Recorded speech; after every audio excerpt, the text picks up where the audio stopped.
Hello everybody and welcome back to the Fortress of Solitude. Today we're going to be checking out The Flash issue 26 by Mark Waid, Christopher Cantwell, Vasco Georgiev and Matt Herms. The Flash family's integral role in the DC KO event has been revealed as Wally West speeds through the Arizona desert, thinking to himself if maybe he needs to slow down in his life a little, although he knows not literally, since right now he's chasing the villain Alchemist, and since he's running so fast, he's got to be careful to take the curve of the Earth into consideration, otherwise he'll just eject himself off the planet. Leave it to either Mark Waid or Christopher Cantwell, or both of them, to think about this sort of stuff for the Flash. Stuff only nerds would actually think about, him having to take into consideration the curvature of the Earth, the speed he's traveling, and how he could easily fall off the planet if he's not careful. Flash knows that he can catch Curtis since he shouldn't be too hard, as Alchemist taunts him, knowing that the Philosopher's Stone he has in his possession is making this a cakewalk for him. Flash continues to lag just behind the teleporting villain, knowing that he's gotten access to a massive satellite network and he plans on ransoming it off to the highest bidder, and if he doesn't get what he wants, he's going to tank the tech systems across 4 continents. To stop him, Wally needs to get the stone from him since the satellite control core is in the stone. As the hero and villain race across the Grand Canyon, Alchemist goads Wally into jumping the giant canyon, and Wally knows that if he jumps too hard, he'll be launched into space, but he gives it a go anyway, barreling right into Alchemist and taking him down easily, something Wally is glad to since he's got bigger fish to fry, as Darkseid is coming. I like that Waid and Cantwell gave us one little classic Flash versus a villain story before diving into the DC KO stuff, and I like how Wally is actively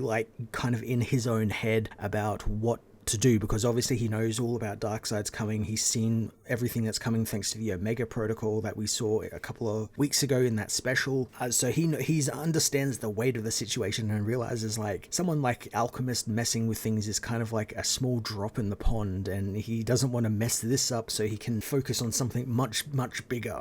It's also just really great having 2 writers who, like I said before, are huge nerds, so we get some really fun science stuff with Wally trying to keep up with Alchemist without shooting off the planet. As he carts Alchemist off to jail, Wally knows that it's been a weird few months, what with the Flash War he both won and lost, and of course Darkseid's return, which he recently learned of thanks to the Quantum Quorum, and it's why he's been a bit more careful than normal. Elsewhere in the Watchtower, Impulse and Ira get ready to blast off into space in one of the League's ships. Ira was sure that Jai would be having all of the fun back in Keystone City, not expecting her and Bart to find some fun in the Starjet. She hopes that Bart knows how to fly the ship, but he doesn't think it can be that hard, figuring Ira needs some fresh air. As Bart powers up the Speed Force afterburners, the ship is stopped dead in its tracks by Superman, who tells Impulse that they can't go on a joyride right now since there's an all-hands-on-deck League meeting to attend. So far, Waid and Cantwell are using quite a fair few members of the Flash family. I figured it would just probably stick with,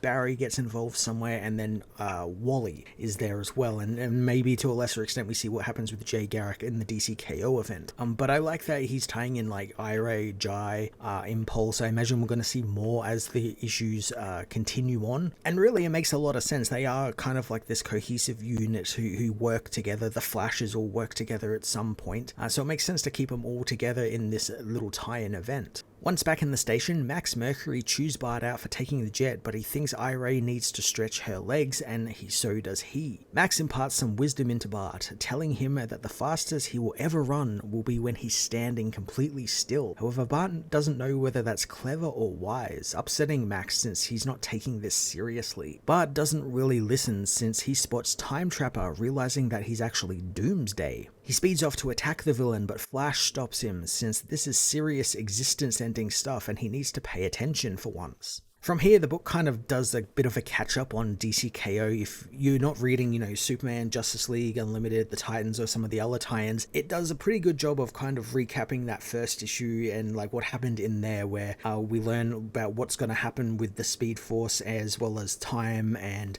how Darkseid wants them all, and they've got to go and fight in a tournament to win the Heart of Apocalypse to stop him. It's all stuff I already know, and I'm sure many of the people reading this book already know as well, but it's good that they are keeping reiterating that sort of stuff, at least in these first couple of tie-ins, just to catch people up if they're not reading everything. Later, the Speedsters get to talking about a plan, and Wally somehow is reminded of a second grade bully named Travis Piper, who Wally was sure was going to kill him one day, and it ended up giving him some sort of cold terror, and now he currently feels that terror in himself again. He tells Yellers the tournament is insane and a desperate play, but Jay thinks that it could work and they could defeat Darkseid, wanting to fight, since he's been angry ever since Wildcat was killed and he wants to beat the tar out of Darkseid. This is quite a neat callback to the early issues of Jeff Lemire's JSA book, which is currently running, where Wildcat did indeed die, and the team, mourned him in that book. And I like Wade and Cantwell are using that book story and Jay's involvement in that book to give him purpose in wanting to go ahead with the fight, joining the tournament, and him getting involved in the tournament. That's like kind of his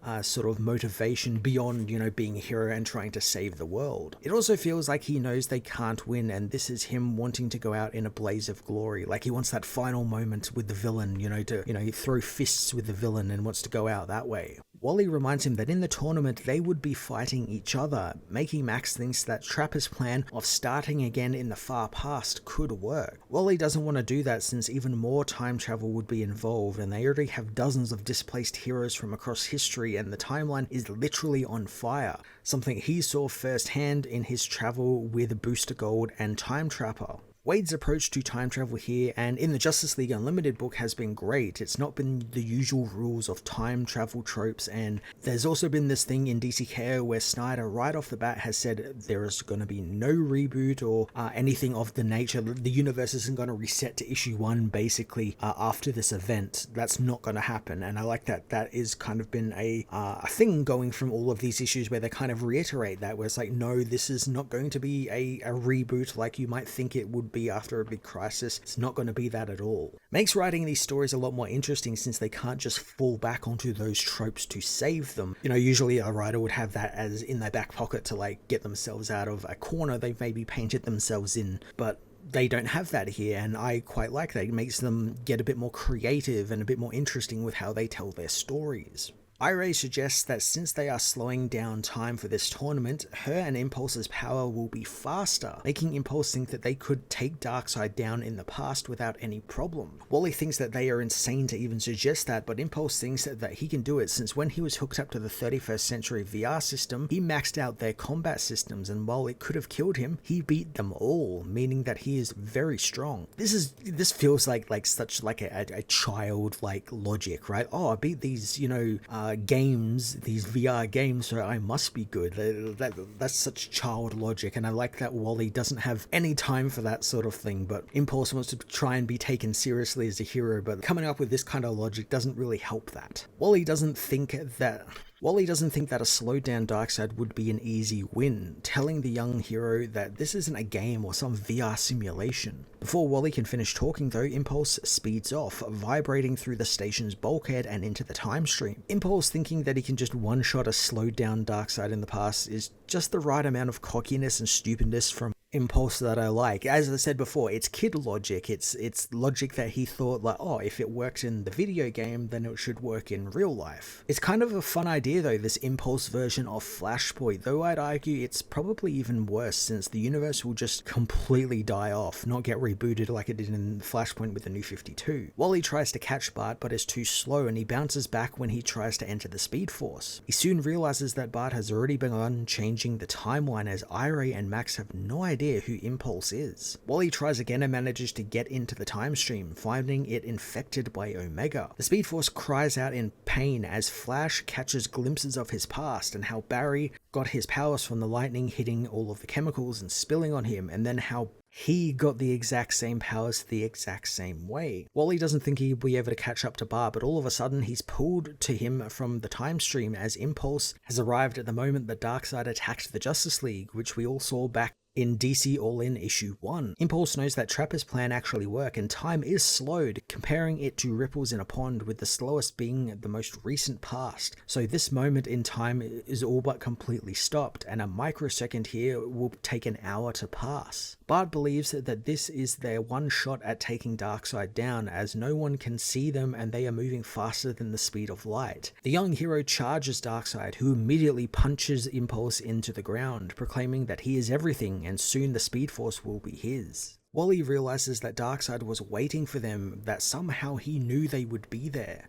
Not wanting to see another friend beaten to death by Darkseid, Wally crashes into the villain, trying to free Bart, but he can't as the villain catches them both, telling them that he wants to show them what he is. It's crazy that Darkseid has been gone for so long that technically this is the first time he's been physically in a comic in like 2 years, like proper, you know, like present day quote unquote Darkseid. We've had like flashbacks and stuff, but this is like Darkseid as we saw him in DC All In, and it's quite cool. I didn't expect to see this in a Flash book. I came into this expecting, you know, maybe a fun little time travel adventure, like they try and stop Impulse from doing something wrong, but I didn't expect that Wade and Cantwell will be able to actually bring Darkseid back more or less and have him actually be one of the main villains in a Flash book. That's really damn cool. Darkseid does something to both Impulse and Flash, pushing them back into their own pasts as Wally experiences being bullied by Travis Piper again, this time who is clearly infected by the Omega energy, as Bart is tied into the VR simulations again, fighting in the combat sims that he knows are infected by the Omega. Both heroes see the Omega energies and makes them realize that none of this is actually real, but it's too late as Darkseid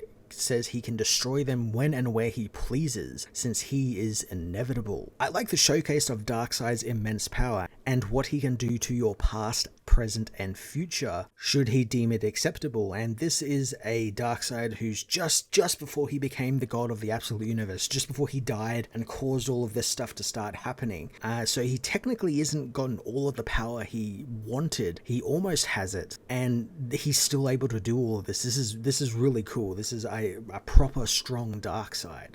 Impulse manages to free himself from his past and shoot himself and Wally into the time stream again. Bart drops himself and Wally out into Tunguska, Russia in 1908, causing a huge explosion that wipes out most of the surrounding forest. This is Wade and Cantwell playing with real-world history again, as Tunguska was the site for the world's largest explosion, at least in modern history, not taking into account, you know, the asteroid that killed the dinosaurs and stuff like that. This one in real life, I think, was the result of an asteroid colliding with Earth, but I like that when a comic messes with real world stuff, they, you know, add a superhero here and there, and I like the idea that this entire explosion was just Bart causing the explosion when he exited the timeline and spilled Omega energy all over the place. Bart calls out for Wally, but instead of Flash showing up, Max Mercury does, speeding right past Bart. Impulse chases after him as Max says that the Omega Blast was the largest concentration of Darkseid's energy he has encountered, and hopefully Darkseid will bestow the truth upon him finally. Max continues ranting incoherently about emissaries and pure speed, as Impulse soon finds out what has happened, as Max stops and bows before the Absolute Legion, who are there looking for Impulse thanks to his attack on Darkseid, and they plan on killing him in the name of Darkseid.